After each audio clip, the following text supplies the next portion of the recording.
Hello everyone, I'm Renown0 and we are back again talking about Super Mario Bros. Wonder. We're also going to be talking about some new developments on Modern Warfare 3, and we're going to be talking about the Saints Row developer Volition going under after being in business for 30 years because they decided to make a Saints Row reboot that was absolute crap. This is going to be a multi-news video for gaming, so stick around and I hope you enjoy it. If you're not subscribed yet, I see that people who are not subscribed haven't watched my videos. Be sure to hit the subscribe button so that way you can get notifications anytime I post new videos. It'll be easier to find my content. And so now we're going to get right into it. So I did just watch the Super Mario Bros. Wonder Direct, and I'm very excited to say that I am so hyped for this game. I cannot wait for this game to come out on October 20th. It's going to be a whole lot of fun, and all the fears of not having online play in this game have been put to rest with this Direct for Super Mario Bros. Wonder, and it looks like it's going to be a whole lot of fun. Up to 12 players, 4 players in a room, helping or competing. We're going to go through it a little bit in the video, and we'll discuss everything coming as well. If you connect online, you might see other players on the world map. So you got all these different players here running around the map. That's really, really cool. I really think that's going to be a blast. And in courses. These are people from around the world enjoying the game in real time. See, that's pretty awesome. You got people playing the level alongside you, which is pretty cool. There's a lot of cool features with these things. Appearing as live player shadows. Just like in local co-op, if you're defeated, you can come back to life by bumping into a live player shadow. See, that's some creative stuff right there. That has never been done in a Mario game, as far as I'm aware. That has never been done in a Mario game where you're playing alongside other players online and they're able to revive you if you manage to get deleted in the game. So that's pretty cool. Players can send greetings and share in-game items. That's another really cool feature. You can give people items in the game as well. Like that is going to be so awesome. Like, you can just walk up to players, need an item, your little, you got hit, you can get an item from somebody and get a power up and continue playing the level. That's pretty cool. Even though you won't be playing together directly, you'll get to experience a subtle connection with other players online as you enjoy this new adventure together. Yeah, that's gonna be pretty sweet. Now, if you see me pause this video, it's due to things with Nintendo. I'm not exactly sure. I'm pretty sure Nintendo may claim this if I don't stop every so often. So you can also place a standee in a course.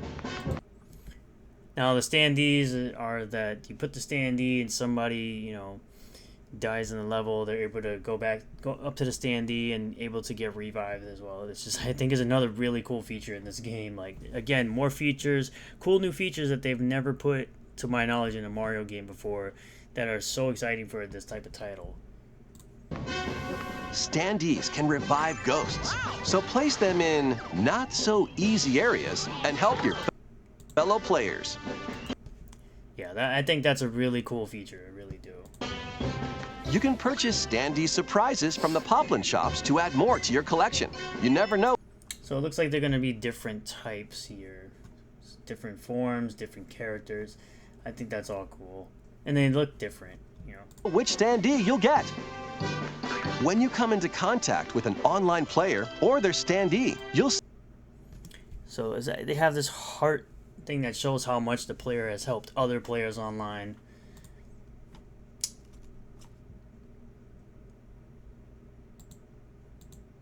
Crap, I went back by accident here. Poplin shops to add more to your collection with an online. These points show how much they've helped other players on their adventure. Reviving ghosts, gifting items. You can see your heart points go up every time you give someone an item or help them out. Reaching the goal pole together and more will earn you heart points. So simple things like that will earn you heart points, it seems.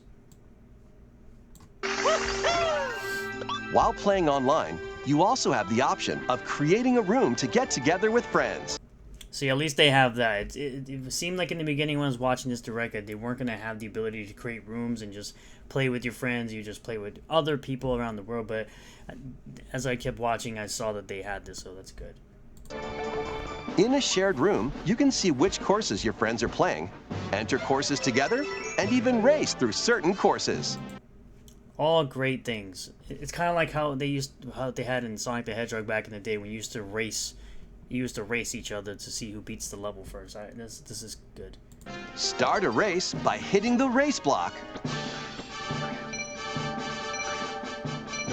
Then make a run for it. And as you can see, they're racing in the level to see who can finish it first.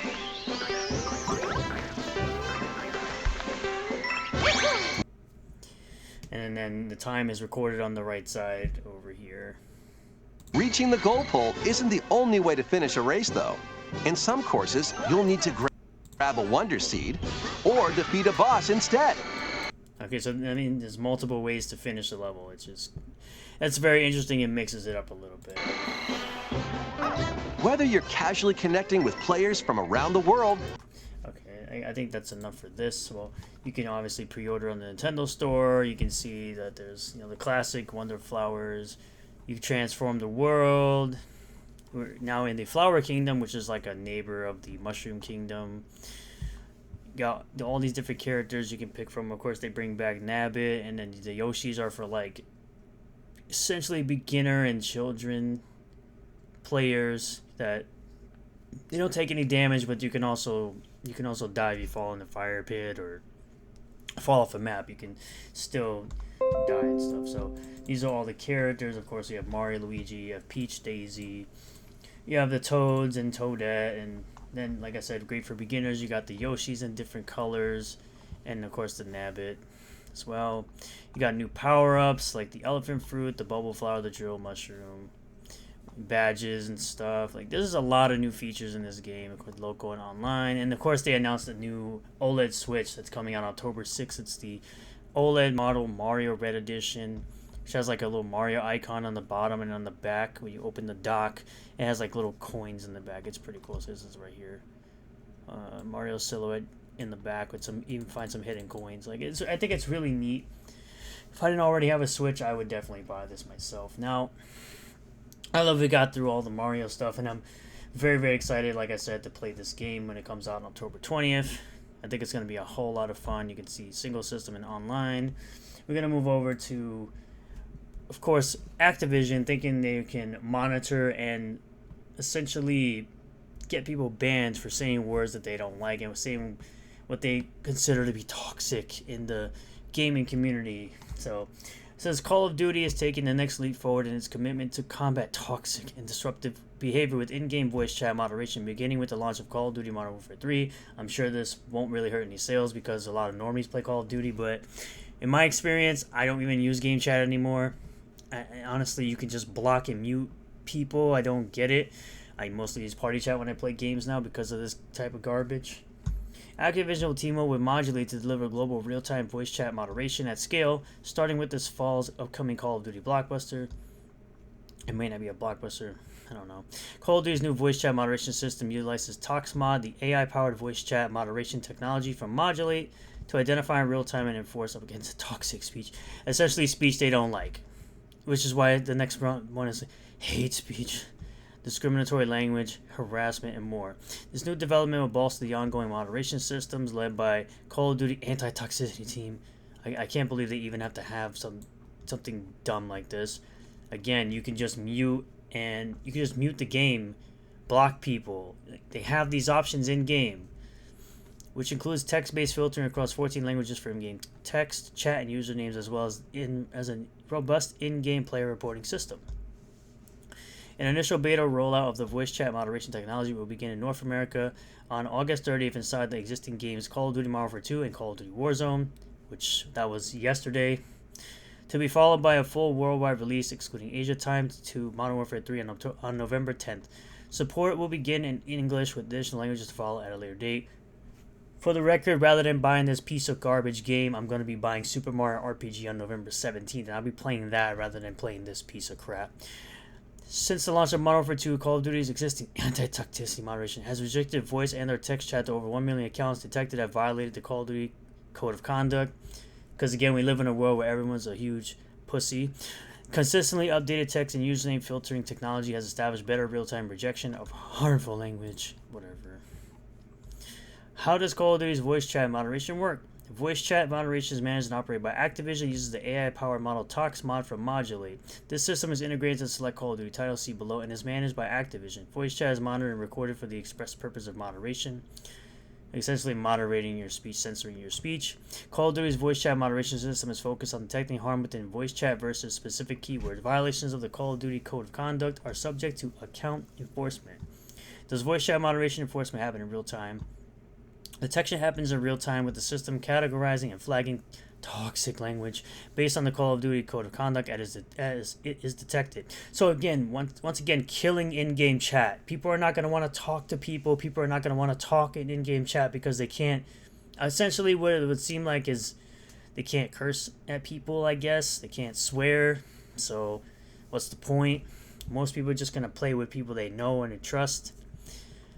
Detected violations of the Code of Conduct may require additional reviews of associated recordings to identify context before enforcement is determined. Yeah, this works so well with Overwatch. Just remember, this worked very well with Overwatch.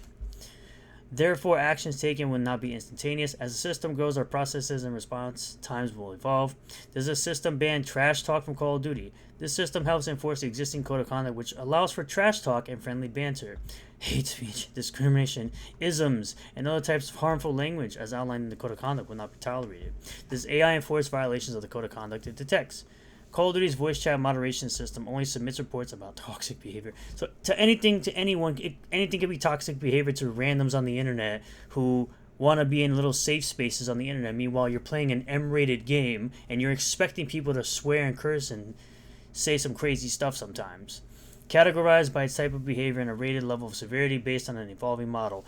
Then again, this is for people who aren't all about that trash talk life, who get told things that they don't like to hear. Like, you know, regular trash talk, nothing crazy, but they're too scared to just mute people or block people that they have to essentially suppress everyone else's speech because they live in a box, they live in a bubble of everything has to be a safe space.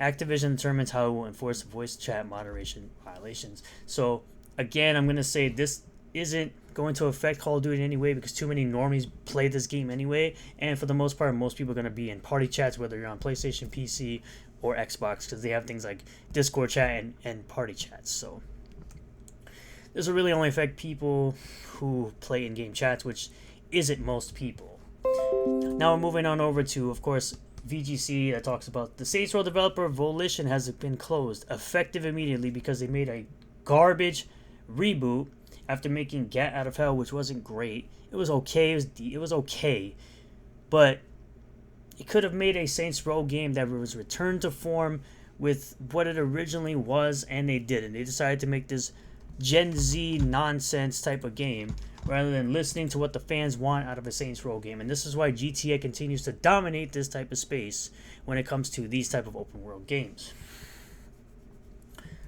Because the Saints Row developer couldn't adapt. They wanted the game to be PC for people who don't play video games, the people that don't buy these games. Saints Row developer Volition has been shut down effective immediately. A message from the studio reads, "The Volition team has proudly created world-class entertainment for fans around the globe for 30 years. This game was trash, so no. We've been driven by a passion for our community and always worked to deliver joy, surprise, and delight. No, you haven't, because you were trashing fans when they said this game was trash.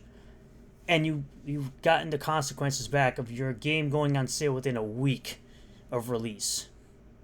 Maybe even a couple days of release. You didn't listen to fans. You listened to a bunch of little sissies on the internet who don't play this type of games, who want everything to be PC, who want speech to be censored, essentially. This past June, Embracer Group announced a restructuring program to strengthen Embracer and maintain its position as a leader in the video game industry. As part of that program, they evaluated strategic and operational goals and made the difficult decision to close Volition effective immediately, which really sucks. This would be like closing Starbreeze Studios, the creators of Payday. And I'm glad that they got a second chance at life with Payday 2, which was a phenomenal game. And I'm glad that they're able to make Payday 3, and I cannot wait to play it on September 22nd. To help our team, we are working to provide job assistance to help smooth the transition for our Volition family members. We thank our customers and fans around the world for all the love and support over the years. You will always be in our hearts. Yeah, you didn't thank them for feedback on your last terrible Saints Row reboot game, but now you want to thank the customers and fans when you're out of business. Congratulations, you're a failure. Volition was originally formed 30 years ago as Parallax Software Corporation before changing its name to Volition in 1996.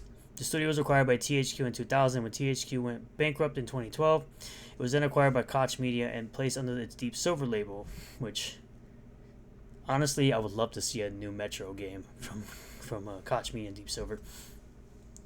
Koch, now known as PlayOn, was then acquired by Embracer Group in 2018, which I believe was sold off. In its early days, the studio were best known for the Descent series as well as the Red Faction games, which, by the way, that's another dormant... That right there is another dormant IP. After Red Faction Armageddon came out and was a failure, after they made a great game called Red Faction Guerrilla, and the first two Red Faction games were fantastic. Red Faction Guerrilla came out, which was supposed to be a reboot, which that game was awesome. The destruction, the guns, everything in that game was awesome. And then Armageddon came out, and then that game, that IP went to sleep just like Banjo-Kazooie, just like GoldenEye, just like many other IPs that are laying dormant. Guitar Hero is another one. Tony Hawk is another one. Even though Tony Hawk came out with a remaster of 1 and 2. Yeah, those are IPs that lay dormant, that were fantastic IPs back in the day, and now they're nowhere to be seen. But it was the Saints Row series 2006's Saints Row 2, Saints Row the 3rd, Saints Row 4 that became the studio's most popular franchise. In recent years, Volition's output has seen less critical acclaim. Agents of Man was released in 2017 to a lukewarm response. The game was okay. I did like playing as Johnny Gat. That was fun. And an attempt to reboot Saints Row last year was also met with mixed reviews, with scores of 61 to 65 on the review aggregation site Metacritic because it was a terrible game. Embracer CEO Lars Wingefors previously said he was personally disappointed by the reception of Saints Row. Well, if it was a better game and it wasn't a piece of garbage, you probably would have got better reception if you listened to feedback from fans and not made this PC garbage game that you made. It would have got better reception, but it was a terrible game. And it was broken, it was buggy, it was terrible. When he spoke during Embracer's AGM last September, months later it was announced that the studio was to become part of Gearbox, the creators of Borderlands, following the disappointing reception to the Saints Row reboot. However, after Embracer announced in June that it planned to close some studios and cancel some projects as part of a new, quote, restructuring program, it has now emerged that Volition was part of those plans. So, to make the video come full circle, Super Mario Bros. Wonder, Nintendo continues to listen to fans and make great 2D Mario games that appears to innovate. Call of Duty continues to be censorious and censoring everything and wanting everything to be a safe space and thinking all speech is bad speech because, again, hate speech is just speech that people don't like, not action. There's no such thing as hate speech. It's just speech that people don't like. And Volition is another one of those companies that got woke and went broke, and now it's out of business after 30 years of making games. Rather than listening to real fans of their IPs, they decided to go full PC and went under. Thank you all for checking out this video. I really do appreciate all the new subscribers, returning subscribers, new viewers, and returning viewers. If you do like this video, hit that like button. Comment below what you feel about all this. Subscribe for more content like this. I plan to do more gaming content similar to this, reporting on gaming news and stuff like that. Hit the bell for notifications. Set the bell to all. That way you get notifications anytime I post a new video or live stream. Support the channel further by dropping a super thanks. You can join as a member for $1 a month. And you can check out the links below. Follow me on Twitter. Follow me on Twitch. Follow me on Kick. All my videos are backed up on Rumble and Odyssey. And you can sign up for my Subscribe Star or tip me on Streamlabs. And I will see you all on the next one. Peace.